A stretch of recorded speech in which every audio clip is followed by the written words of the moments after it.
One strong indication of Rand's view of the proper view of education appears in one of her novels in fictional form.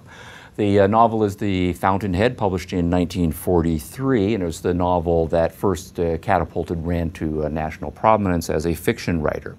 In chapter 1 of that novel, the young man who is the hero of the novel, the protagonist of the novel, is named Howard Roark, and he has just been expelled from school.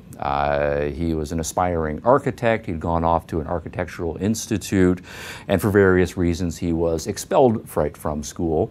And in the course of a meeting that he's having with the dean of the school, the dean has explained why the school expelled him and the terms under which the school might consider taking Roark back as a student.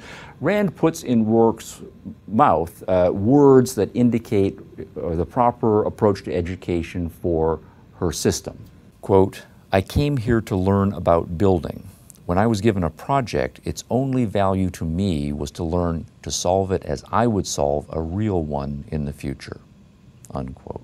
Right, so Rand's point here is that the professors, were functioning, many of them anyway, in an authoritarian fashion. They had their idea about what it was to be an architect, and they were trying to mold Roark to be the architect according to their vision. So they would give him the assignment, they would give him the design specifications, and he was then, as all the other students were, expected to work only within the confines of what it was to be an architect according to those professors. And so what we then have is a top-down, more authoritarian, form of architecture. Any student who wants to work outside of that box, wants to do his or her things his own way, then is seen as an inappropriate student and is expelled.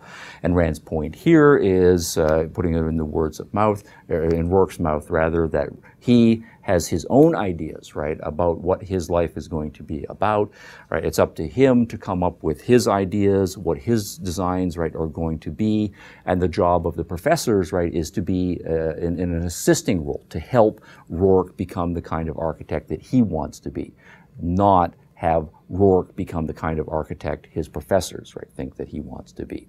So it's the independence of judgment, the creativity, that is possible, to each of us, and the social relationships being mutually assisting for each of us finding our own creative, productive, and happy ways to get ahead in the world.